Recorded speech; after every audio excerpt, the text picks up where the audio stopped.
तो आज मैंने सोचा कि एक इंटरैक्शन रखा जाए सिर्फ और सिर्फ बिहार के छात्रों से। बाहर के छात्र भी बिहार पब्लिक सर्विस कमीशन में ज्वाइन कर सकते हैं।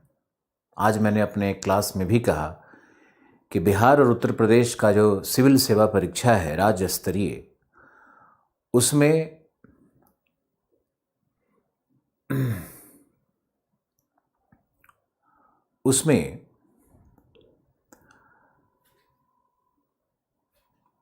किसी भी स्टेट के लोग एग्जामिनेशन दे सकते हैं। उसके 3 कारण हैं। पहला कि बिहार के इंटरव्यू बोर्ड्स में कभी भी बाहरी छात्रों को नंबर कम नहीं दिए जाते, और बिहार के जुडिशरी के एग्जामिनेशन को अगर आप देखोगे तो 2/3 बाहरी लोग आते हैं। और बिहार पब्लिक सर्विस कमीशन में भी उत्तर प्रदेश, मध्य प्रदेश, छत्तीसगढ़, झारखंड के बहुत सारे छात्र क्वालिफाई करते हैं। तो एक तो इंटरव्यू में कोई डिस्क्रिमिनेशन नहीं है। दूसरा क्या है कि बिहार एकमात्र हिंदी स्टेट है जहाँ पर हिंदी का पेपर सिर्फ क्वालिफाइंग है और मार्क्स को ऐड भी नहीं किया जाएगा।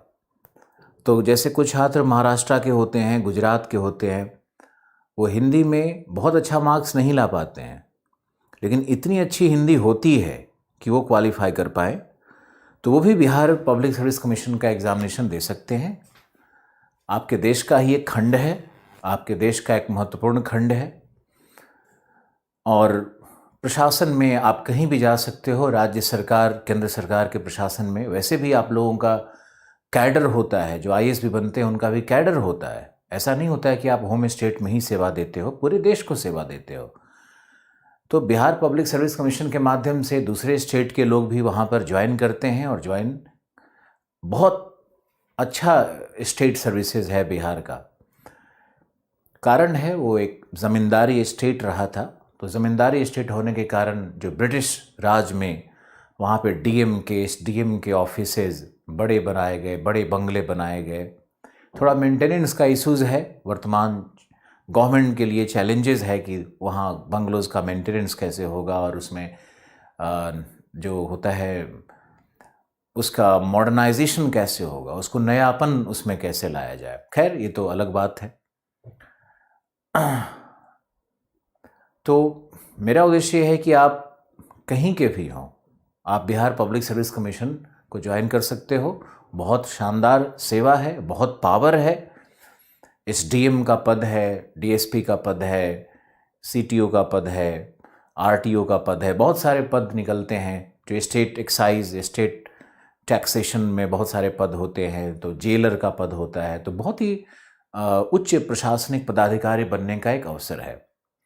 दूसरी बात यह है, मैं आपको फिर याद दिला दूं कि ये लेक्चर्स उन लोगों के लिए है जो बिल्कुल नए बच्चे हैं और कुछ नहीं जानते हैं बीपीएससी के बारे में। तो उनका एक फंडामेंटल नॉलेज और एक फंडामेंटल अप्रोच, दोनों ही उनके लिए आज एक सुंदर सा चित्र बिहार का आपको देना चाहेंगे कि वहाँ रोड, बिजली, पानी 100% लगभग हर कॉर्नर में अब लगभग चला गया है। और आप जब भी रहोगे तो डिस्ट्रिक्ट हेडक्वार्टर में रहोगे, या अगर बीडीओ सीओ बनते हो तो कम से कम तो ब्लॉक लेवल सिटी में रहोगे, और अच्छी स्थिति में बिहार है पहले की तुलना में। लॉ एंड ऑर्डर का भी कोई ऐसा प्रॉब्लम नहीं है कि वहाँ बाहरी लोगों के लिए कोई प्रॉब्लम है। वहाँ लोकल दुश्मनी या लोकल राजनीति या लोकल कॉन्ट्रैक्टरशिप के लिए कुछ घटनाएं घटते रहती है, वो सभी स्टेट्स में घटती है। वो पर्सनल राइवलरी है, आपस का कुछ है, वो बाहरी लोगों के लिए नहीं होता है। तो सब लोग बिहार पीसीएस को दें, क्योंकि आप कहीं भी सेवा दे सकते हैं अपनी। एक प्रश्न आया है कि बिहार पीसीएस की तैयारी कैसे करें, तो आज का विचार वही है। ओके, सब कुछ वही है।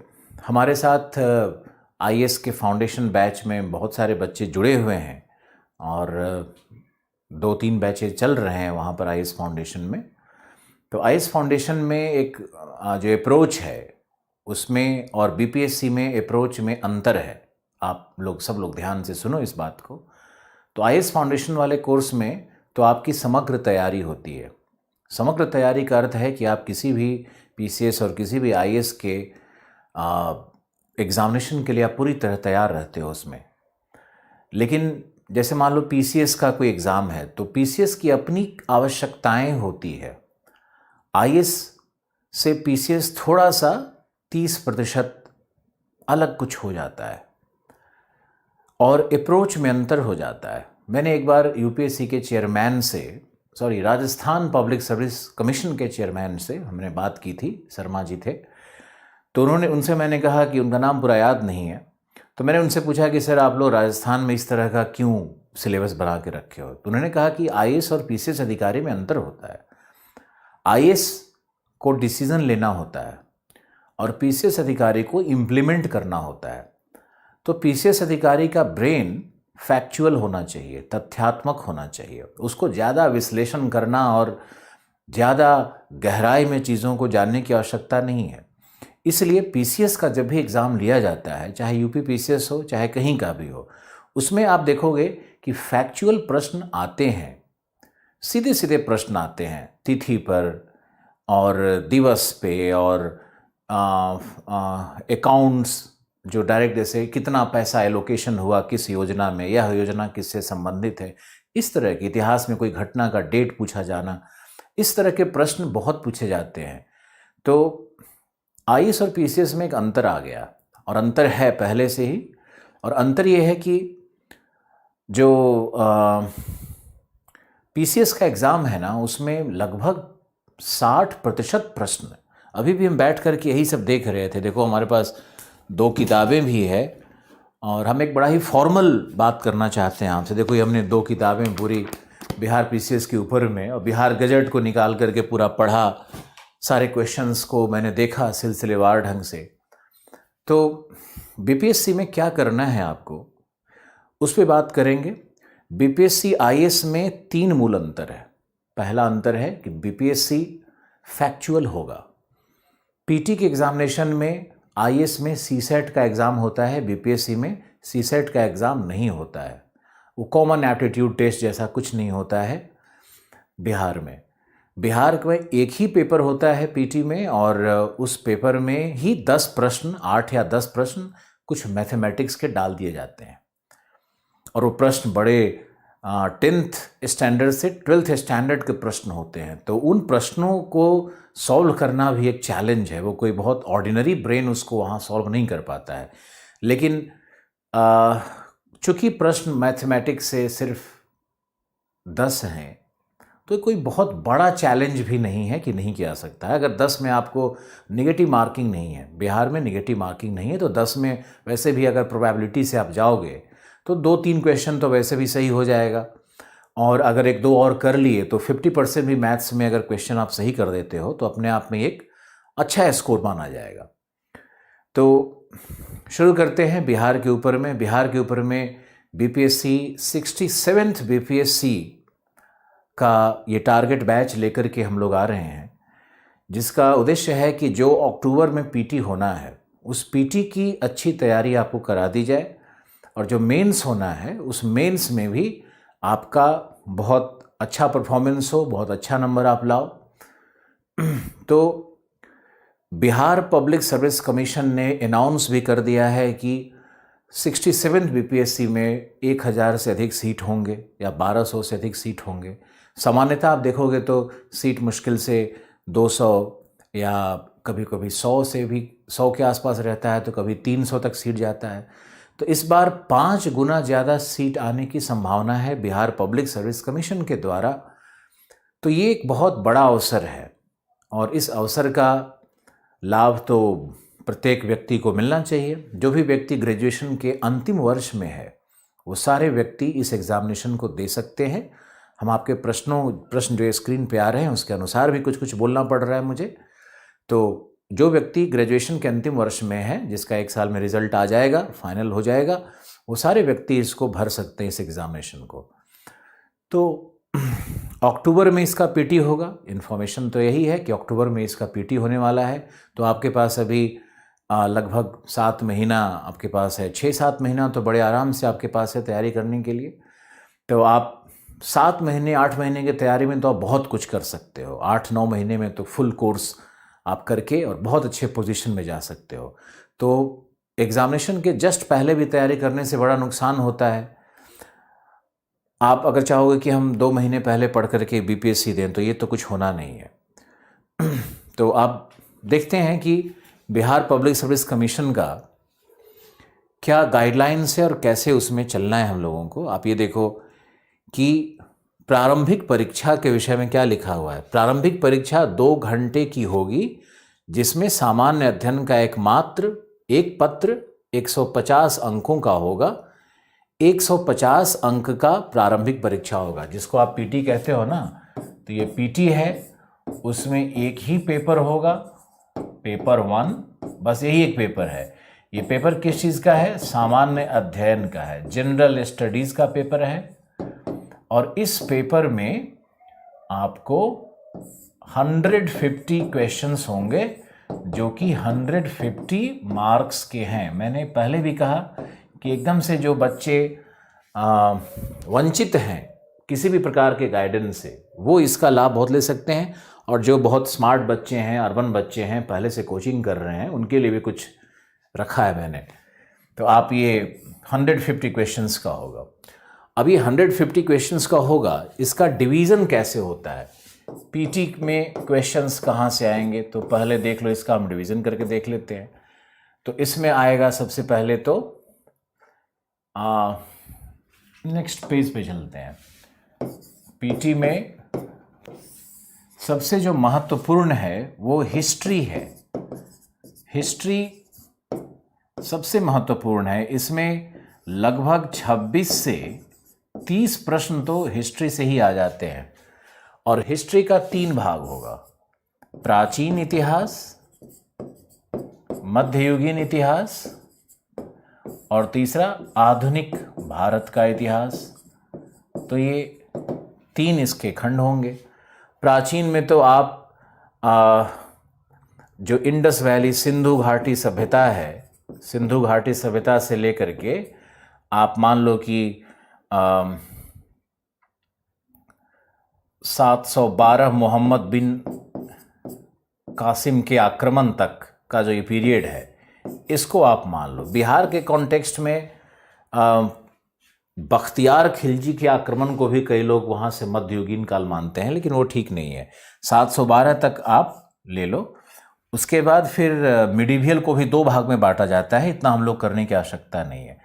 अब यहाँ पर आप 1757 का जो बैटल है, पलासी का जो बैटल है, ये 712 से लेकर इसको मान लो। और 1757 के बाद जो ब्रिटिश भारत में एंट्री कर गए हैं, वहाँ से हम लोग आधुनिक भारत को 1947 तक मान लेते हैं। तो हिस्ट्री को इस तरह से डिवाइड कर सकते हो। प्राचीन भारत से लगभग 6 से 8 प्रश्न आते हैं। मध्ययुगीन भारत से कम 4 से 7 प्रश्न आ सकते हैं। और आधुनिक भारत से 15 प्रश्न आते हैं। अब हिस्ट्री ऑफ बिहार इसका एक अलग पार्ट होगा।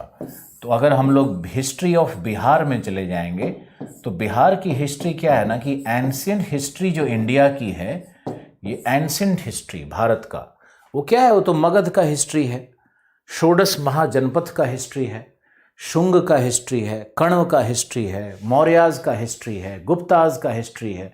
तो अगर आप पालाज का हिस्ट्री है, तो अगर आप उस पीरियड ऑफ टाइम में जाओगे तो एंशिएंट हिस्ट्री इंडिया का कुछ नहीं है, मगध का ही हिस्ट्री है।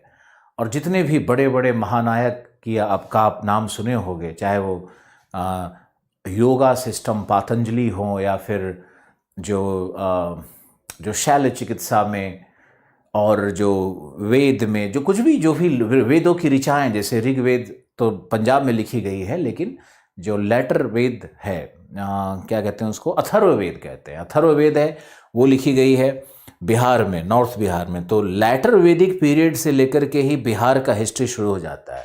अथर्ववेद की रचना की गई है मिथिला में, तो वहाँ से ही बिहार का हिस्ट्री शुरू हो जाता है। तो जो लेटर वैदिक पीरियड है वहाँ से लेकर के आपको बिहार का हिस्ट्री कम से कम नालंदा तक तो पढ़ना ही पड़ेगा, और उसके बाद बख्तियार खिलजी तक पढ़ना पड़ता है, और उसके बाद आपको एक वो भी 1857 की क्रांति में बिहार का क्या योगदान रहा, उसमें जो जगदीश बाबू का जो नाम आता है, फिर वो जो जो दानापुर का जो रेबेलियन है आर्मी का, वो सब कुछ उसमें से हर साल लगभग प्रश्न आता ही आता है। अभी हम देख रहे थे यही सारी चीज़ें पूछी गई हैं। चाहे चंपारण मूवमेंट में आप चले जाओगे, फिर गांधीयन मूवमेंट इसमें आ जाएगा, तो गांधीयन मूवमेंट में आप देखोगे तो चंपारण 1917 में वहाँ पे राजकुमार शुक्ला ने गांधी जी को बुलाया था बिहार में मूवमेंट करने के लिए, और गांधी ने बिहार को ही पहला भूमि चुना कि वहीं से क्रांति का प्रारंभ होगा, क्योंकि गांधी जानते थे कि बिहार में ज़्यादा रेबेलस किस्म के लोग रहते हैं। ये बात 1857 के क्रांति में भी सिद्ध हो गई थी। तो गांधी जानते थे कि बिहार एक ऐसा भूमि है जहाँ से तुम देखोगे आगे जाकर के जेपी का मूवमेंट, इमरजेंसी का मूवमेंट सब बिहार में ही शुरू होता है। तो एक क्रांतिकारी जगह बिहार है, ये बात जेपी भी जानते थे, और गांधी भी जानते थे, और सुभाष चंद्र बोस भी जानते थे, और किसान मूवमेंट का भी सबसे बड़ा केंद्र जो आज आप देख रहे हो, स्वामी सहजानंद भी वहीं के थे, और भारत के प्रथम किसान यूनियन के वो अध्यक्ष भी थे। तो आप देखो कि सारा मूवमेंट्स जो भी बिहार से संबंधित है, सहजानंद का किसान मूवमेंट, ये सब मिलाकर के ना हिस्ट्री काफ़ी स्ट्रांग हो जाता है। तो अगर आप बिहार का पीसीएस का एग्जामिनेशन क्वालिफाई करना चाह रहे हो, तो अगर हिस्ट्री में कमज़ोर हो तो ये अच्छी बात नहीं है। आपको हिस्ट्री में ताकत से पढ़ना होगा। फैक्चुअल पूछता है, सामान्य पूछता है, कोई बहुत अद्भुत नहीं पूछ रहा है। और सामान्य इसके लिए हम एक रेफरेंस बुक अगर हमसे आप पूछोगे, तो अगर आप अरिहंत का भी गाइड अगर रट लोगे, ऐसा गाइड आता है। देखो हम एक ऐसे शिक्षक हैं जिसका जो हम देखते हैं कि हाँ यहाँ से बच्चे लाभान्वित हो सकते हैं, तो हम आराम से कहते हैं कि, तो ये कोई प्रचार प्रसार का माध्यम नहीं समझना है इसको। अरिहंत में मैंने देखा अच्छे प्रश्न बने हुए हैं। घटना चक्र है, तो घटना चक्र में भी जो सॉल्व किया हुआ क्वेश्चंस है, या बिहार का जो लास्ट 20 साल का क्वेश्चन आया हुआ है पीटी का, उसको भी तुम सॉल्व कर दो।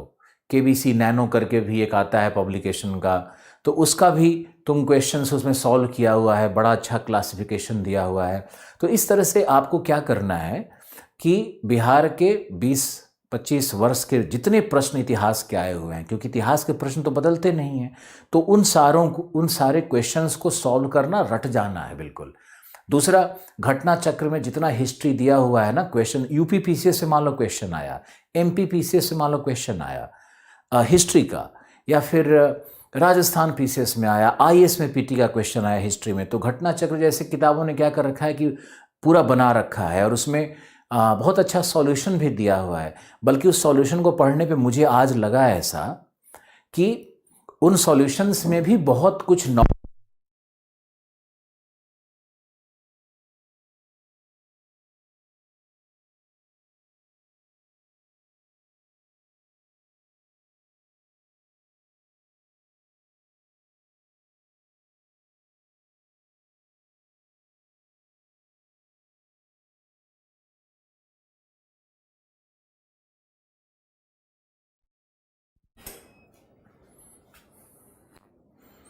थोड़ी देर के लिए विभंग आ गया था, उसके लिए माफ़ी चाहिए। लेकिन आशा है कि आप मुझे देख पा रहे हो, मुझे सुन पा रहे हो फिर से दोबारा। तो हम अपनी बातों को रिपीट कर देते हैं कि अगर आप घटना चक्र जैसे जो आते हैं, जो बुक्स आते हैं, सॉल्व पेपर जो आते हैं हिस्ट्री में, ज्योग्राफी में, कॉन्स्टिट्यूशन पे, इकोनॉमी पे, तो इस तरह का आप अगर मेहनत करोगे वहाँ पे ना, तो पीटी के क्वेश्चंस वहीं ट्रैप हो जाते हैं। इसके अलावा एक किताब और आती है, वो किताब है इम्तियाज़ अहमद की। क्या आप मुझे देख पा रहे हो?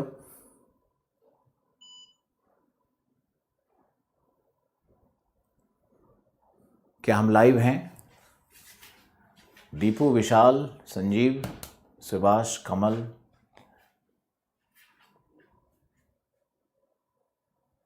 हाँ आप देख पा रहे हो, ओके ठीक है। Kundan, thank you.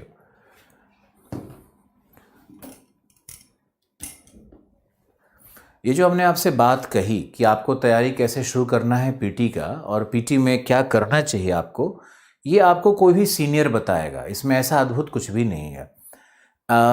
आप एक बार फिर से सुन लो हमसे, बीच में थोड़ा डिस्टर्बेंस भी हो गया था। हमने आपको ये बताया कि आप पीटी की तैयारी में हिस्ट्री का बहुत बड़ा योगदान होगा और 25 से 30 प्रश्न तो हिस्ट्री के ही पूछे जाते हैं, इसलिए आप हिस्ट्री में पूरी ताकत लगाओ। और दूसरा जो सेक्टर है, दूसरा सेक्टर होगा वो साइंस का है। जो दूसरा सबसे महत्वपूर्ण सेक्टर होता है वो एक्चुअली साइंस का होता है। और साइंस में अगर आप आओगे ना तो देखो, जनरल साइंस, तो पीटी में पहले तो आपको हिस्ट्री है, हिस्ट्री में 30 प्रश्न मान लेते हैं, और जनरल साइंस में भी 30 प्रश्न मान लेते हैं।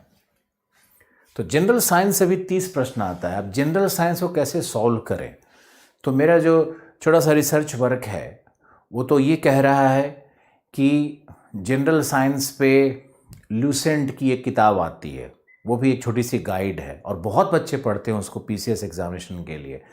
तो लूसेंट की गाइड आती है ना, उसमें जनरल साइंस पे बहुत शानदार कंपाइलेशन दिया हुआ है। तो अगर आप लूसेंट वाली और अरिहंत वाली ये दोनों जनरल साइंस के बुक को उठा करके और अगर आप उसको रटोगे, उसके फैक्ट्स को रटोगे, तो जनरल साइंस से शायद ही ऐसा कोई क्वेश्चन है जो मिस कर रहा हो। और क्या करना है कि पिछले 20 वर्षों में बीपीएससी ने क्या प्रश्न पूछे उसको भी सॉल्व कर देना है, और यूपी और राजस्थान और एमपी इस तरह के हिंदी स्टेट्स में जो भी प्रश्न जनरल साइंस में पूछे गए उसको भी सॉल्व कर लो। तो ये जब स्ट्रैटेजी आप बनाओगे ना तो आपका जनरल साइंस भी बहुत अच्छे से कवर हो जाएगा। प्लस आपको क्या करना है कि हिस्ट्री और जनरल साइंस मिला करके देखो कितना प्रश्न हो रहा है। तो आपको क्या करना है इसमें कि बिहार स्टेट बोर्ड की जो किताबें हैं, बिहार स्टेट बोर्ड की जो किताबें हैं, ये किताब आप अगर क्लास 6 से लेकर के 10th तक, 10th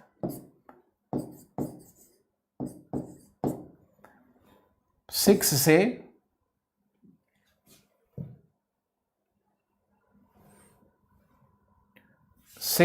10th तक का बिहार स्टेट बोर्ड का किताब, जिसको कहते हैं बीटीसी, बिहार टेक्स्ट कुछ है, ऐसा कुछ है, कोई बीटीसी बोलते हैं उसको। मैंने अभी देखा था कि बिहार का जो स्टेट का, जो बिहार के सरकारी स्कूल्स में जो किताबें चलती है उन किताबों को उठाओ, क्योंकि उसमें बिहार का हिस्ट्री भी लिखा हुआ है। और अगर आप देखोगे तो आपको बहुत मज़ा आएगा कि बिहार का जो ओरिजिनल टेक्स्ट है उससे कई प्रश्न आए हुए हैं। जो बिहार के सरकारी स्कूलों में किताबें पढ़ाई जा रही है उन किताबों को आप टच करके देखो। और वहाँ एक पब्लिकेशन है, लोकल पब्लिकेशन है, उस लोकल पब्लिकेशन का नाम है भारती भवन। मैंने इनके विषय में पता भी किया, तो ये भारती भवन पब्लिकेशन का जो क्लास 9 और 10 का जो किताब है ना, मैथ्स का भी किताब आता है इसका। ये इंग्लिश का भी आता है, मैथ्स का भी आता है, हिस्ट्री का भी आता है, साइंस का भी आता है। तो भारती भवन की किताबों को अगर आप उठा लोगे तो इसमें वो सारे फैक्ट्स दिए हुए हैं, और इनको करने के बाद कोई भी क्वेश्चन बाहर से नहीं आएगा। आप अगर आईएएस की तैयारी कर रहे हो तब भी आपको क्या करना चाहिए कि जब भी स्टेट की तैयारी करने जाओ तो वहाँ के क्वेश्चंस का एक विश्लेषण कर लेना चाहिए। मैंने विश्लेषण किया तो मुझे ये लगा कि 67 बीपीएससी वाले को क्या करना चाहिए। तो हिस्ट्री में मैंने आपको बताया, जनरल साइंस में हमने आपको गाइड किया। अब तीसरा इसमें यही है कि 6 to 10 बिहार स्टेट बोर्ड और भारती भवन का जो टेक्स्ट है ना, इसको आप पढ़ो। अब इसको अगर आप पढ़ोगे तो 60 क्वेश्चन की तैयारी तो यहीं पे हो गई। अब इससे क्या है, जनरल साइंस और क्या है ना कि जनरल साइंस और ज्योग्राफी एंड इन्वायरमेंट, ये एक और सेक्शन यहाँ पे अगर ऐड कर लोगे तो जनरल साइंस हो गया, हिस्ट्री हो गया और ज्योग्राफी और इन्वायरमेंट हो गया। तो ज्योग्राफी और इन्वायरमेंट से 15 से 20 क्वेश्चन यहाँ से भी पूछे जा रहे हैं। और जो अभी पिछला बीपीएससी हुआ है उसमें तो इन्वायरमेंट से शानदार क्वेश्चंस पूछा गया। चैलेंजिंग क्वेश्चंस पूछा गया। बड़ी खुशी हुई मुझे देख करके कि 15 से 20 क्वेश्चन ज्योग्राफी एनवायरमेंट से भी है, और कुछ जनरल साइंस के क्वेश्चंस भी ना क्या होते हैं कि ज्योग्राफी पढ़ने से ये यहाँ भी सॉल्व होने लगता है, और जनरल साइंस पढ़ने से यहाँ भी सॉल्व होने लगता है। तो आप जब भी पढ़ाई किया करो तो जनरल साइंस, ज्योग्राफी, एनवायरमेंट को ना एक साथ क्लब करके पढ़ा करो। ये आपस में एक दूसरे को इनरिच करते हैं, एक दूसरे को समृद्ध करते हैं। जनरल साइंस जब भी पढ़ा करो तो आपकी स्ट्रैटेजी होनी चाहिए कि आप उसके साथ साथ ज्योग्राफी और एनवायरमेंट को भी उसी समय बढ़िया से पढ़ करके ख़त्म कर दो। बिहार किस लैटिट्यूड पे है, कौन से लॉन्गिट्यूड पे है, इस तरह के प्रश्न भी आए हुए हैं। तो सामान्य प्रश्न है, कोई ऐसे अद्भुत प्रश्न नहीं है। बिहार में चोटी कौन है, तो बिहार में डिस्ट्रिक्ट्स कैसे हैं, तो डिस्ट्रिक्ट की बाउंड्री किस तरह से है, तो बिहार में जो नदियां जा रही है उस नदी के किनारे गंगा नदी मान लो है तो कौन कौन से डिस्ट्रिक्ट है, इस तरह का क्वेश्चन पूछा गया है मैपिंग से भी। तो अगर आप देखोगे तो ज्योग्राफी, एनवायरमेंट, जनरल साइंस मिला करके ना ये लगभग 80 प्रश्न यहाँ पे पूछा जा रहा है। तो ये आप एक ऐसा एरिया है जहाँ पे पूरी ताकत से आपको काम करना होगा। 80 प्रश्न बहुत होता है यार, आधा बीपीएससी तो आप क्वालिफाई कर जाओगे अगर जनरल साइंस, ज्योग्राफी, एनवायरमेंट का एक कॉम्बिनेशन आप बहुत अच्छा बनाओगे। तो अब ज्योग्राफी के लिए क्या करना चाहिए, तो ज्योग्राफी के लिए मेरा आपको सजेशन है कि एक तो किताब है इम्तियाज़ अहमद साहब की, इम्तियाज़ अहमद, ये सारे बिहार के लोग जानते हैं। इम्तियाज़ अहमद की किताब को सारे बिहार के लोग जानते हैं कि इम्तियाज़ अहमद साहब की किताब है बिहार एक परिचय, है ना। जो दूसरे स्टेट वाले हैं उनको नहीं मालूम है तो हम आपको बता देते हैं कि बिहार एक परिचय करके इम्तियाज़ अहमद साहब की एक किताब है। उसको आप लोगे तो उसमें बिहार का हिस्ट्री भी है, बिहार का ज्योग्राफी भी है, उसमें सब कुछ दिया हुआ है। बिहार में नई नीतियाँ क्या बनी, सरकारी नीतियाँ क्या बनी, तो करंट का भी बहुत सारा पार्ट उसमें सॉल्व पढ़ सकते हो आप। आप देखो कि बीपीएससी के पीटी की तैयारी में हिस्ट्री और अगर जनरल साइंस, ज्योग्राफी, एनवायरमेंट का कॉम्बिनेशन कर लिया जाए तो 110 प्रश्न यहीं आ जाते हैं। और मैंने फिर आपको बताया कि 10 प्रश्न और कहाँ से आएंगे, तो 10 प्रश्न आएंगे मैथ्स का।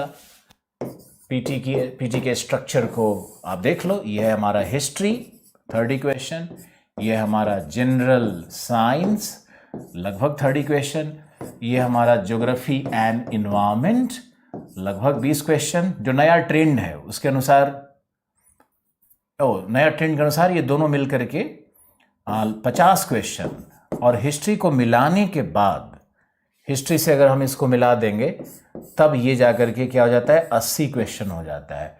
अब इसी में मैथ्स एंड रीजनिंग टाइप का भी रहता है कुछ क्वेश्चन, उसमें 1-2 क्वेश्चन तो एप्टीट्यूड का भी था। तो मैथ्स रीजनिंग वाले सेक्टर से आपको 10 क्वेश्चन मिलेगा। अब 90 क्वेश्चंस तो यहीं पे छुपा हुआ है। अब बिहार स्पेशल क्या है, हम इसमें एक चीज़ और ऐड करेंगे कि बिहार में स्टेट के बारे में स्पेशल क्वेश्चंस क्या होते हैं। तो बिहार स्पेशल क्वेश्चंस ऐसा कुछ है नहीं बहुत ज़्यादा, हालांकि जनरली जो किताब गाइड्स में लोग लिख रहे हैं 10 क्वेश्चन है, लेकिन इस 10 क्वेश्चन में तुम देखोगे तो एंशिएंट हिस्ट्री का क्वेश्चन है बिहार का। तो बिहार का एंशिएंट हिस्ट्री का क्वेश्चन तो वैसे ही सॉल्व हो जाएगा। आप अगर कोई आईएएस की तैयारी कर रहा है तो क्या वो मौर्यन नहीं पढ़ेगा, क्या वो गुप्ता पीरियड नहीं पढ़ेगा, वो सब पढ़ेगा। तो सॉल्व हो जाता है उसका क्वेश्चन यहाँ पे, एंशिएंट हिस्ट्री वाला पार्ट। दूसरा है जो नए स्कीम्स हैं, बिहार ने जो भी नए स्कीम्स लाए हैं, तो नए स्कीम से पिछले साल 2 प्रश्न पूछे गए।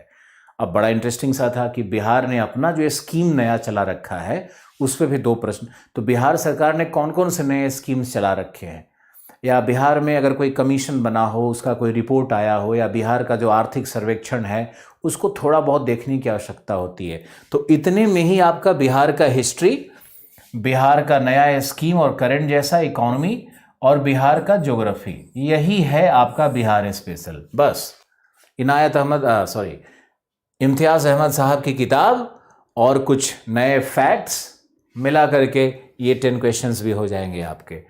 अब इसमें जो सेक्शन रह गया है वो है हमारा पॉलिटी एंड कॉन्स्टिट्यूशन, और रह गया है इकोनॉमी, ये दो सेक्शन और रह गया है, और एक सेक्शन और हम मान लेते हैं करंट अफेयर का। भाई करंट अफेयर्स का भी एक सेक्शन होता है।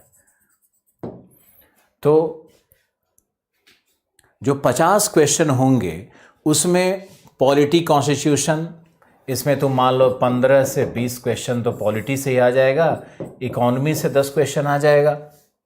तो ये कितना हो गया, 100, 120, 130, 135, और करंट से सब मिला करके 10 से 15 क्वेश्चन आता है। तो करंट अफेयर में किस तरह का प्रश्न आता है, ये बड़ा इंटरेस्टिंग सा मुझे दिखाई पड़ रहा था वहाँ पे कि करंट अफेयर में जो प्रश्न आ रहे हैं वो मुख्यतः वो प्रश्न आ रहे हैं जो गवर्नमेंट ऑफ इंडिया ने बड़े बड़े स्कीम लॉन्च किए हैं भारत में। भारत सरकार ने, सेंट्रल गवर्नमेंट ने जो बड़े स्कीम्स लॉन्च किए हैं उससे प्रश्न निकल करके सामने आ रहे हैं बिहार पीसीएस में। तो आपको सिर्फ बिहार गवर्नमेंट का ही स्कीम नहीं पढ़ना है बल्कि सेंट्रल गवर्नमेंट के स्कीम्स को भी पढ़ना है। और जो आर्थिक बजट है हमारे सेंटर का, केंद्र का जो आर्थिक बजट है उस पे भी एक निगाह डालना है। प्लस कुछ बड़ा फिक्स सा कुछ सेक्टर है जहां आपको जरूर पढ़ना चाहिए। जैसे भारत में जो रेलवे जोन्स बने हुए हैं, जो नेशनल हाईवेज बने हुए हैं, इस तरह के क्वेश्चंस आपको पढ़ने चाहिए। और विशेष करके जो मैपिंग का पार्ट है भारत का, वो एक बार अच्छे से मैपिंग पूरा आपको याद होना चाहिए। बिहार का तो मैपिंग अलग से मैंने बताया ही आपको करने के लिए, लेकिन भारत का भी एक बार मैप आपको बहुत अच्छे से याद होना चाहिए। लोकेशंस और स्टेट का कैपिटल, नदियाँ, पर्वत, तो ये सब अच्छे से, इंडस्ट्रियल टाउन, माइनिंग एरियाज़, ये सब अच्छे से याद करके रखो। तो इसमें बिहार पीसीएस का पीटी तो क्वालिफाई कर ही जाओगे, क्योंकि वहाँ पे अगर तुम 90 रिजर्व कैटेगरीज़ के लिए लगभग 90 के आसपास स्कोर बहुत ही सेफ है, और जनरल कैटेगरीज अगर 100 स्कोर करते हो, या इस बार तो मुझे लगता है शायद 97, 95 पे ही रहेगा। तो हर बार बिहार में क्या होता है, 5-7 क्वेश्चन वैसे ही 150 में 5-7 क्वेश्चन वैसे ही हटा दिया जाता है। तो ये क्या करना है कि 100 तक तो स्कोर कर देना है बिहार में अगर जनरल कैंडिडेट हो। और जो बाहर की लड़कियां हैं जो बिहार स्टेट की नहीं है, उनको वहाँ रिजर्वेशन दिया जाता है, और वो जनरल कैटेगरी में जो 33% रिजर्वेशन है उसमें उनका नाम सम्मिलित कर लिया जाता है, तो उनका कट ऑफ भी थोड़ा नीचे आता है। तो जो उस स्टेट की लड़कियां नहीं हैं उनके लिए बड़ा अच्छा न्यूज़ है। तो ये हमारा बिहार पीसीएस का पीटी का थोड़ा स्ट्रक्चर है। और बिहार पीसीएस में अगर हमसे कहोगे भाई क्या पढ़ा जाए, तो मुझे तो लगता है कि बिहार का जो टेक्स्ट बुक है, भारती भवन का जो टेक्स्ट बुक है, वो एनसीईआरटी से ज़्यादा अच्छा इफेक्टिव काम करेगा तुम्हारे लिए। क्वेश्चन वहीं से दिख रहा है मुझे, मेरा रिसर्च यही कह रहा है कि भारती भवन और बिहार टेक्स्ट बुक को अगर तुम पढ़ोगे तो बीपीएससी कभी नहीं रुकने वाला है। दूसरा क्या मेरा अनुभव कह रहा है कि आप अरिहंत और ल्यूसेंट जैसे गाइड्स को उठा करके अगर वहाँ का जनरल साइंस वहाँ से कैप्चर करो, हिस्ट्री वहाँ से फैक्चुअली सब ऑर्गेनाइज किया हुआ है, तो एक बार ना रोज 2 पन्ना 4 पन्ना इस तरह से रटने का कोशिश करो। अरे ऐसा ही कंपटीशन है, ब्रेन में फैक्ट्स को घुसाना ही पड़ता है वहाँ के लिए। एक अच्छा ट्रेनर का काम यही है कि भाषण से ज़्यादा अच्छा है कि हम आपको एकदम सत्य के मार्ग पर ले जाएं। और वहाँ के बच्चे भी ऐसे ही तैयारी करते हैं, वहाँ कंपटीशन ही इसी तरह का है कि आप जब तक इस तरह से रटोगे नहीं ना, तब तक वो डायरेक्ट क्वेश्चन नहीं आएगा। क्वेश्चन ऐसे भी आया हुआ है कि भारत का स्वतंत्रता कब प्राप्त हुआ था, 15 अगस्त, 14 अगस्त, 13 अगस्त, ऐसे करके क्वेश्चन पूछा हुआ है कंफ्यूज करने के लिए। तो आपको बार बार रिपीट करके वो गाइड्स पढ़ना पड़ता है। तो आप घटना चक्र, अरिहंत, इस तरह का जो भी है ना, ये सब पढ़ो आराम से। और एक तो हमने इम्तियाज़ साहब का जो किताब आपको बताया उसको पढ़ लो, बिहार टेक्स्ट बुक पढ़ लो, और भारती भवन पढ़ लो, तो बहुत शानदार तैयारी हो जाएगी। अब रह गया एनसीईआरटी, तो एनसीईआरटी तो अपने आप में बहुत शानदार किताब है ही। तो एनसीईआरटी अगर पढ़ रहे हो तो अच्छी बात है, कोशिश करो कि एक बार बिहार टेक्स्ट बुक को भी देख लिया जाए, क्योंकि एनसीईआरटी पढ़ने के बाद वो आसान हो जाता है, बहुत टाइम नहीं लगता है। एक बार नोट्स बैठ करके बना लोगे तो तुम्हारा काम हो जाएगा, एक ही बार नोट्स बना लो।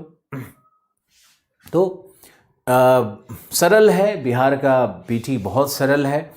और बिहार के पीटी में एक रहस्य बताते हैं आपको कि बिहार के पीटी ज़्यादातर बिहार के लोग क्वालिफाई इसलिए कर जाते हैं क्योंकि रटते बहुत हैं, और बिहार के बच्चे बहुत रटने में उस्ताद होते हैं। और पूरा का पूरा पेज रट जाते हैं, सारे के सारे गाइड रट करके बिल्कुल चाट के बैठे हैं। तो पीटी में तो वो लोग क्वालिफाई कर जाते हैं, लेकिन उनमें लेखन कौशल नहीं होता है, बहुत कम है लेखन कौशल।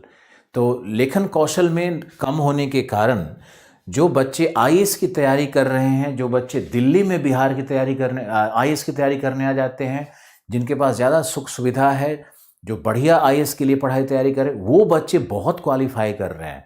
पिछली बार बीपीएससी में टॉप 25 में 7-8 बच्चे तो हमारे आए हुए हैं। तो मैंने देखा कि ये सारे बच्चे तो वो हैं जो दिल्ली में रह करके तैयारी कर रहे हैं। लेकिन प्रश्न ये है कि अब बिहार के दूर दूर गाँवों में रहने वाले बच्चे कंपटीशन से बाहर होते चले जा रहे हैं। और फिर वही हो रहा है कि जिस वर्ग के पास पैसा है, जिस वर्ग के पास सब कुछ है, जो दिल्ली में बैठ सकता है, तैयारी कर सकता है, डायरेक्ट हम लोग का क्लास ले सकता है, 50,000 रुपया दे करके ज्योग्राफी ऑप्शनल पढ़ सकता है, 1.5 लाख रुपया दे करके जीएस का कोर्स कर सकता है, तो ये बच्चे ज़्यादा क्वालिफाई कर रहे हैं। अगर तुम रिज़ल्ट देखोगे तो वो रिज़ल्ट अब बिहार का नहीं होता उस तरह से। कारण उसका सिर्फ क्या है कि स्टडी मटेरियल उनके पास अच्छा नहीं है बिहार में। और मैंने देखा कि कैसे कैसे लोग पढ़ा रहे हैं वहाँ पर। एक फेसबुक पे भी डाल देता है, एक मैंने पता नहीं किसका देखा कि वो डेविस और पेंग पढ़ा रहा है तुलना, ज्योग्राफी का एक विषय था ऑप्शनल का। तो मेरा ध्यान चला गया, हमने देखा क्या पढ़ा रहे हैं ये, देखा जाए, पता नहीं क्या पढ़ा रहा था यार। मुझे देख करके भय, डर सा उत्पन्न हो गया कि ये पढ़ा रहा है। उसके फेसबुक पे लिखने वाले लोगों की कमी नहीं है कि शानदार, क्या बात है, बहुत अच्छा पढ़ा है, एकदम समझ में आ गया। और हम उस फेसबुक के उस लाइव को, वीडियो को देख करके सोच रहे थे कि बाप रे क्या पढ़ा रहा है ये। तो बिहार में शिक्षक और वहाँ जो शिक्षण पद्धति है वो इतनी चरमराई हुई है यूनिवर्सिटीज़ में, मुझे बोलने में कोई शर्म नहीं है, इतनी चरमराई हुई यूनिवर्सिटी के लेवल पे और कोचिंग के लेवल पे भी एकदम से कोई कोचिंग नहीं है बिहार में जो कि बहुत अच्छा वहाँ पे दे सके। उत्तर प्रदेश में तो फिर भी सारे कोचिंग इंस्टीट्यूट्स हैं, पटना में कुछ नहीं है पटना में। ऐसे ही जो दिल्ली के 2-4 फेल्ड लोग हैं वही 1-2 कोचिंग बैठ करके चला रहे हैं। बच्चे वहाँ के बहुत मासूम हैं, इनोसेंट लोग हैं, गुरु को बहुत प्रेम श्रद्धा से देखते हैं, बात बात पे ताली बजाते हैं, बात बात पे हल्ला करते हैं, बात बात पे खुशी जाहिर करते हैं। तो ये टीचर भी वहाँ पर जा कर के कुछ ऐसे ही बस बोर्ड पे दिखा करके फैक्ट रटवाता है। और बच्चे स्कूली बच्चे की तरह बच्चे फैक्ट को रट करके पीछे से बोलते हैं। जैसे भारत की राजधानी कहाँ है? दिल्ली, तो पीछे सब बोलता है दिल्ली। अरे ऐसे कोचिंग होता है क्या? इससे बच्चा क्या सीखेगा? वो इंटरव्यू में कैसे बोलेगा, मेंस में कैसे लिखेगा? पीटी तो क्वालिफाई कर जाएगा वो, लेकिन मुख्य परीक्षा को क्वालिफाई करना ये बहुत ही डिफ़िकल्ट है उनके लिए, असंभव सा हो जाता है ये।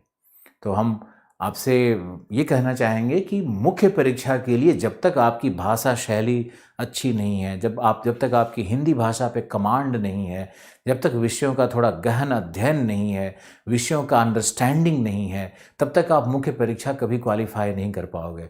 तो पीटी देखो कितना आसान था निकालना कि पीटी में आपने चुपचाप गाइड्स और ये सब कुछ रट लिया, आपका पीटी बिहार का निकल गया। लेकिन मेंस परीक्षा ऐसा होगा जिसमें आप जा करके फंस जाओगे बुरी तरह से। तो देखो ये मेंस का मुख्य परीक्षा का यहाँ लिखा हुआ है। मुख्य परीक्षा में सामान्य हिंदी 100 अंक का है और यहाँ लिखा भी है सामान्य हिंदी में 30% अंक प्राप्त करना अनिवार्य होगा, किंतु मेधा निर्धारण के प्रयोजनार्थ इसकी गणना नहीं की जाएगी। साफ लिखा हुआ है कि ये जो सामान्य हिंदी है इसको मेधा निर्धारण, जो रैंक, जो सिलेक्शन का प्रोसेस है, उसमें इसका कोई महत्व नहीं है 100 अंक का। आपको हिंदी में चुपचाप 30 नंबर 30 मार्क्स लाना है और आप क्वालिफाई कर जाओगे। इसीलिए हम कह रहे थे कि गुजरात का व्यक्ति और महाराष्ट्र का व्यक्ति और साउथ इंडिया का व्यक्ति जो थोड़ी बहुत हिंदी लिख लेता है ना, वो भी इस कंपटीशन को दे ले, क्योंकि मुख्य परीक्षा में बिल्कुल कंपटीशन नहीं है बिहार में। मुख्य परीक्षा में बिहार का जो मेंस का एग्ज़ाम चलते रहता है तो उसके बाहर खड़े जाओ सेंटर पे तो लगता है कोई लिख ही नहीं रहा है। वही बच्चे क्वालिफाई कर रहे हैं जो दिल्ली आकर के ट्रेनिंग ले रहे हैं, या जिन्होंने पटना में पढ़ा है, या गया कॉलेज में, या लंगट सिंह कॉलेज में, ऐसे कुछ वहाँ के अच्छे कॉलेजेस हैं जहाँ पे पढ़ा है। तो वही बच्चे क्वालिफाई कर पाएंगे जिन्होंने 8-10 साल संघर्ष किया है, अपने मेहनत से सब कुछ किया है, तो वो बच्चे क्वालिफाई कर जाते हैं। बाकी लोगों के वश का नहीं होता है, क्योंकि जो बिहार के बच्चे दिल्ली आकर के पढ़ाई कर रहे हैं, तो हम तो अवसर दे रहे हैं आपको कि हम लोग पढ़ाएंगे तो आप बिहार में कहीं भी बैठ करके इस कोर्स को क्वालिफाई कर सकते हो, अपने लेखन कौशल को मजबूत कर सकते हो। हमारे शब्दों से, हमारे वाक्यों से, हमारे डिक्टेशन से, हमारे नोट्स बनाने से, हमारे आंसर राइटिंग की ट्रेनिंग से आपका ये मेंस का सपना भी पूरा हो सकता है।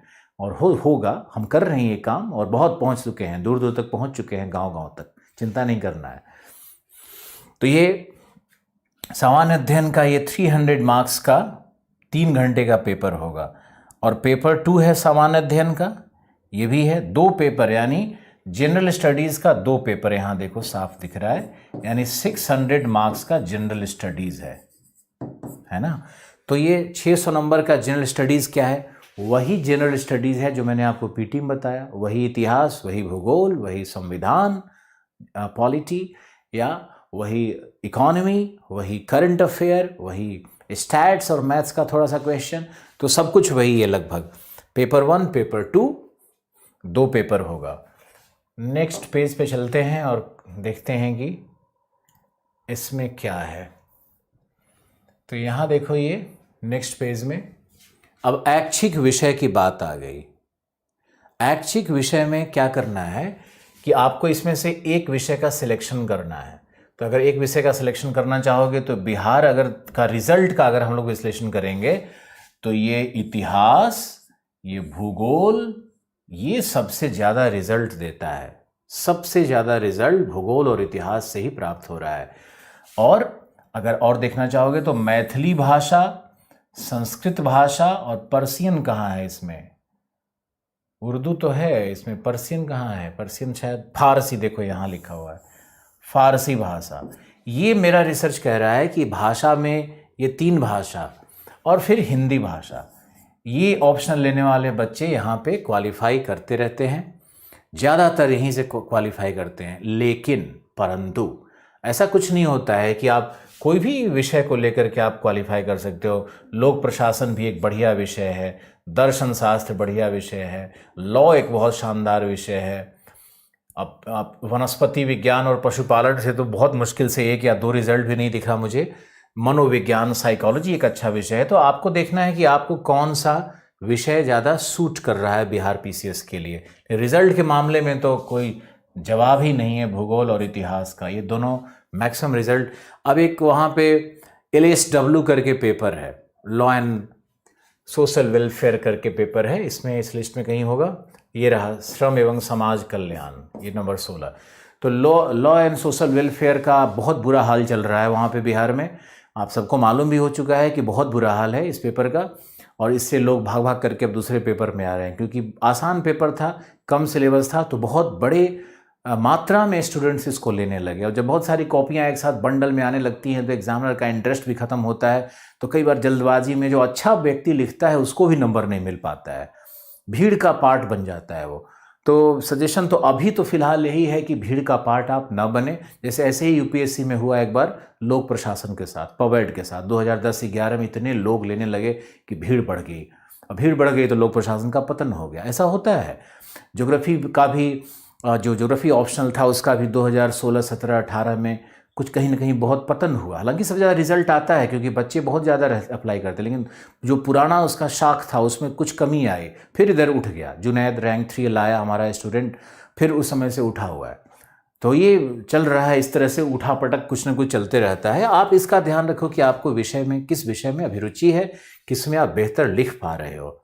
बिहार में ये हमारे ऑप्शनल हैं। अब ये देखो टिप्पणी है, तुम लोग कभी गजेट को ध्यान से देखते नहीं होगे, इसलिए हम इसको बार बार दिखा रहे हैं। देखो कितना सुंदर शब्द लिखा हुआ है जो हम बार बार आप हमसे पूछते हो। तो बिहार के गजेट में लिखा हुआ है कि तकनीकी प्रश्न पत्र का उत्तर देने का विकल्प लेने वाले उम्मीदवार, प्रश्न का उत्तर जो उम्मीदवार देना चाहे वो तकनीकी शब्दों, वाक्यांशों, उद्धृत अंशों का यदि कोई है विवरण का उनके द्वारा चुनी गई भाषा के साथ अंग्रेजी रूपांतरण दे सकते हैं। देखो तो कितना शानदार लिखा हुआ है। देखो आप इसको गजेट में देखो, आज ये हाईलाइट है हमारे पूरे डिस्कशन का कि बिहार पब्लिक सर्विस कमीशन ने अपने गजेट में साफ साफ लिखा हुआ है कि आप, क्या लिखा है इसने, तकनीकी शब्दों का, वाक्यांशों का, उद्धृत अंशों का अंग्रेजी रूपांतरण दे सकते हैं। उद्धृत अंशों का यानी कोई किसी का कोटेशन है, डेविस का कोटेशन है या अब्राहम लिंकन का कोटेशन है, तो उसका हिंदी मत लिखो, अंग्रेजी में लिख सकते हो, उसका हिंदी अनुवाद करने की जरूरत नहीं है। टेक्निकल शब्द है मान लो, तो टेक्निकल शब्द को अंग्रेजी में लिख डालो। कोई मैट्रिक्स शब्द है, वो इंग्लिश का है, उसका हिंदी आव्यूह होता है, तो आव्यूह लिखने की कोई जरूरत नहीं, आप मैट्रिक्स लिखो ना। तो Bihar state service public commission ने साफ साफ लिख रखा है कि आप अंग्रेजी का प्रयोग कर सकते हो। ये प्रश्न हर बार लोग पूछते हैं आंसर राइटिंग में हमसे, और हम बहुत विचलित हो जाते हैं जब बहुत सारे जो शिक्षक भी हैं वो भी कहते हैं कि नहीं नहीं अंग्रेजी का प्रयोग मत करो। और बिहार पीसीएस की तैयारी करने वाले बच्चों को यही बताया जाता है कि अंग्रेजी शब्दों से एकदम दूर रहो, देवनागरी में लिखो, अंग्रेजी शब्द को भी देवनागरी में लिख डालो। ऐसा नहीं है, आप इंग्लिश में लिख सकते हो। ओके, जो हमारा बैच शुरू हो रहा है उस पर पीटी का मेंस पढ़ाया जाएगा, पीटी की तैयारी शुरू हो जाएगी, मेंस का भी तैयारी शुरू हो जाएगा, एक साथ दोनों शुरू हो जाएगा, इसलिए आप उसका चिंता मत करो। हमारा जो मेंस शुरू होगा, जो हम बीपीएससी के लिए जो हम शुरू करने वाले हैं, ये मेंस इसका 22 फरवरी से शुरू हो जाएगा, और पीटी भी इसके साथ साथ हम नेक्स्ट 7 डेज में, या ऐसा आप मान के चलो कि 1 मार्च के आसपास इसका पीटी का अलग से क्लास भी देने लगेंगे आपको। हम पीटी का भी क्लास देंगे और मेंस का भी क्लास देंगे, यानी प्रतिदिन 2 क्लास चलेगा इसका, है ना। जो हमारे शिक्षक हैं उसका समूह के बारे में आपको सब मालूम है कि हमारे पास इंग्लिश में, हिंदी में शिक्षकों की एक बहुत विशाल टीम है, और जो दिल्ली के सबसे बड़े शिक्षक हैं वो हम लोग हमारे साथ जुड़े हुए हैं। और करियर व्हील ऐप को डाउनलोड करना है आपको, और वहाँ पे जाकर के आपको ये कोर्स को लेना है। सिंपल सा कोर्स है। कोर्स का फ़ी अगर आप पूछ रहे हो तो इतना कम होगा कि आपको भी शर्म आएगा कि इतने कम में कोर्स कैसे हो सकता है। आज मैंने अपने स्टूडेंट से बात की, उन्होंने कहा कि सर इतना कम फ़ी है कोर्स का आपका कि हम जिसको कहते हैं वो विश्वास ही नहीं करता है। वो कहता है कि सर ये तो चीट बिजनेस हो रहा होगा, ज़रूर तुम लोग को धोखा हो रहा होगा। हमने कहा कोई बात नहीं है, अभी साल, 1.5 साल, 2 साल जब ये कोर्स चलते रहेगा तब लोगों को विश्वास आएगा कि नहीं सचमुच में कोर्स चल रहा है। और आईएएस वाले कोर्स में तो हमने बिल्कुल दिखा दिया आपको। आईएएस पीसीएस जो पहले से चल रहा है बैच, उसमें सबको मालूम है कि उसमें रजनीश राज सर ने हिस्ट्री पढ़ाया, मंजेश सर ने ज्योग्राफी इंडियन पॉलिटी का क्लास लिया, उसमें अभय सर ने एडमिनिस्ट्रेशन पे क्लास लिया, उसमें हमने ज्योग्राफी का क्लास लिया हुआ है। तो अब कुछ कहने की बात नहीं है, सारे शिक्षक तो आ ही गए हैं। और 22 तारीख से फिर आप देखोगे कि फिर से शुरू हो रहा है सब कुछ, और फिर नए शिक्षक आएंगे जो हमारी टीम में हैं। तो एक बहुत अद्भुत कोर्स चल रहा है, इसमें आप शक क्यों करते हो, क्यों लिख रहे हो ये सब। सोशियोलॉजी भी एक बहुत अच्छा सब्जेक्ट है, और 67th को हम टारगेट कर रहे हैं, 66th को तो टारगेट नहीं कर रहे हैं। जो अक्टूबर में आ रहा है ना, उसको हम लोग टारगेट कर रहे हैं। अब आपको इसका लाभ 66 में भी मिल जाएगा, या आपको लाभ वैलिडिटी का हमने पहले था कि भाई 6 महीने रखें कि 1 साल रखें, अब हमने वैलिडिटी 18 महीने कर दिए हैं कि 18 महीने तक, 2 साल तक इसको वैलिड कर देते हैं। जाओ 2 साल तक वैलिड कर दिया। हमारा उद्देश्य तो है कि आपको लाभ मिले, तो आपका कोर्स ये 2 साल तक हम वैलिड कर देंगे। 2 साल तक आप इस कोर्स को देखते रहो। लेकिन ये याद रखना है आपको कि कोर्स को अगर तुम 5 बार से ज़्यादा देखोगे, या 5-7 बार से ज़्यादा देखोगे, 7 बार ज़्यादा देखो, तो फिर कोर्स ख़त्म हो जाएगा तुम्हारा। तो ऐसा नहीं कि आप उसको रोज़ निकाल करके देखोगे, किसी दोस्त को शेयर कर दोगे, ये काम बिल्कुल नहीं करना है। सोशियोलॉजी एक बहुत अच्छा सब्जेक्ट है, समाज शास्त्र एक बहुत अच्छा सब्जेक्ट है, और बिल्कुल आप उसको ऑप्शनल में लिख सकते हो। लेकिन समाज शास्त्र का कोई बहुत बड़ा रोल पीटी में नहीं होता है, ये बात आपको याद रखनी होगी। निबंध में उसका थोड़ा लाभ मिलता है, इसलिए ज़्यादातर लोग हिस्ट्री और ज्योग्राफी जैसे सब्जेक्ट को ही लेते हैं, क्योंकि उससे क्वेश्चंस काफ़ी पीटी में आते हैं और सफलता का दर भी बहुत ज़्यादा है। लेकिन एज ए सोशियोलॉजी मुझे एज ए पर्सन बहुत पसंद है पढ़ना, लेकिन पीटी में क्वेश्चन सोशियोलॉजी से नहीं आता है। तो विषय तो ऐसा ही रखना चाहिए जहाँ पे चारों तरफ लाभ मिले।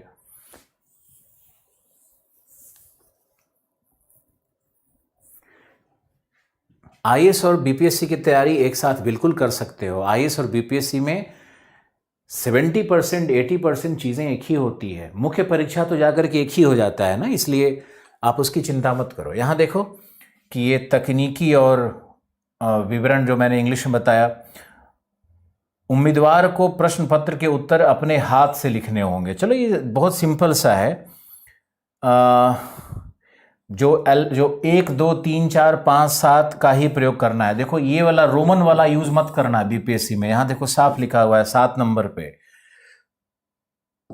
कैलकुलेटर का प्रयोग कर सकते हैं 8 नंबर पे।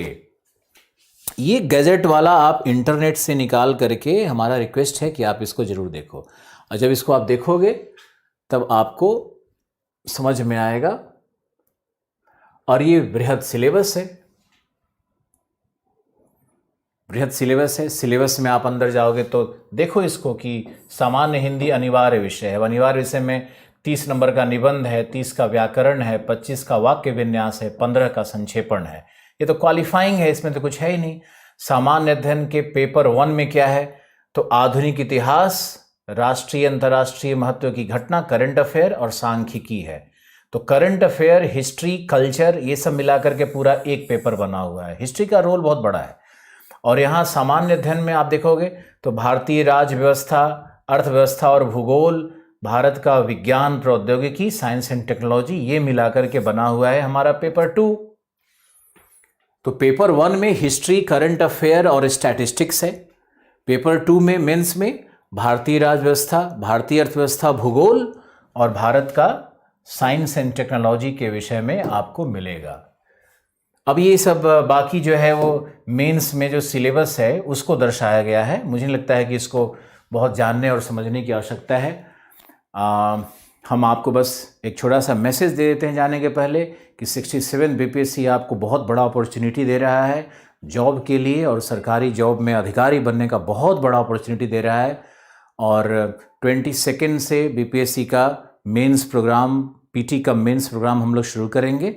उसमें हम लोग हर तरह से आपकी मदद करेंगे, और उसका जो मेंस और पीटी होगा दोनों का क्लास अलग अलग लिया जाएगा। ऐसा नहीं कि मिक्स किया जाएगा, अलग डिज़ाइन है, क्योंकि बीपीएससी का पीटी ना एकदम अलग तरह का है। तो उसमें पीटी में तुम्हारे लिए 300 घंटे का अलग से हम प्रोग्राम दे देंगे। तो 300 घंटे का अलग से पीटी का तैयारी कर लो, और इधर मेंस और अन्य चीज़ों का, लेखन कौशल का तैयारी हम अलग से करेंगे। और हमारा उद्देश्य ये होगा कि हम आपको अक्टूबर के पहले तक, यानी सितंबर तक बीपीएससी का संपूर्ण तैयारी करवा देंगे। तो अब बस इन्हीं शब्दों के साथ हम आपसे विदा लेते हैं। बहुत बहुत धन्यवाद। आशा है कि आपको एक नई प्रेरणा मिली होगी, एक नया उत्साह आया होगा आपके मन में, और आपको जो मैंने बताया पीटी में तैयारी करने का तरीका, जो रटने वाला तरीका है, उसको भूलोगे नहीं। बिहार में बहुत कुछ फैक्चुअल चीज़ों को रटना पड़ता है। उर्दू ऑप्शनल भी अच्छा रहेगा। उर्दू से ज़्यादा पर्शियन में नंबर आता है। मेरा अपना रिसर्च सही कह रहा है कि पर्शियन में ज़्यादा नंबर आता है। यूपीपीसीएस के लिए यूपीएससी का बैच लेना होगा। यूपीपीसीएस और यूपीएससी में कोई बहुत अंतर नहीं है, आप उसमें ले सकते हो, कहीं भी ले सकते हो। ठीक है, बस हिस्ट्री और साइंस पे हमारा पूरा जोड़ होगा। और हिस्ट्री और साइंस में जो पीटी टाइप होता है ना, वहाँ पे सबसे पहले आप देखोगे तो हम मार्च से ही हिस्ट्री और साइंस पे बीपीएससी की तैयारी में बिल्कुल शानदार तैयारी करवाना शुरू कर देंगे। और हमारा जो अभी चल रहा है साइंस का, जनरल साइंस का क्लास चला है डीपीएन सिंह का, तो आप देखो उसने कितना अच्छा पढ़ाया है, और डीपीएन सिंह को ही हम लाएंगे उस बैच में। और thank you for the day, thank you for listening to me and giving your precious time. बहुत अच्छा लगा आपसे बात करके, और आप मोटिवेट होकर के, और बीच बीच में हम आपसे आकर के बात करते रहेंगे। जैसे जैसे कक्षाएं चलती रहेंगी हम बीच में आएंगे, आपसे बात करेंगे, आपकी समस्याओं को देखेंगे। और बीपीएससी के कोर्स के पीछे हम पूरी तरह से तैयार हैं, और पीडीएफ और मटेरियल सब आपको दिया जाएगा। आप बिल्कुल चिंता न करें, सोर्स मटेरियल से लेकर सब कुछ से आपको भर देंगे। Thank you very much. BPSC पे स्पेशल क्लास भी होगा, बीपीएससी में अलग से शिक्षक पढ़ाने आएंगे, और बीपीएससी में जो बिहार का ज्योग्राफी है, बिहार का भूगोल है, बिहार का हिस्ट्री है, उस पर भी अलग से क्लास करवाएंगे। बिहार के अर्थनीति, अर्थशास्त्र पर भी अलग से कोर्स करवाएंगे। आप कहीं से इनकम्प्लीट, अपूर्ण फील नहीं करोगे। ऐसा कोर्स डिज़ाइन किया गया है, और जब कोर्स डिज़ाइन हो जाता है तभी उसको हम लाते हैं।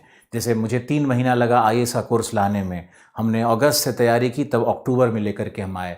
आपको मालूम है कि हर बार बैच की घोषणा हो जाती थी कि अब कैरियर व्हील ऐप पे आईएएस का कोर्स आ गया आलोक रंजन सर का, लेकिन आया नहीं ना, वो आया एक समय के बाद।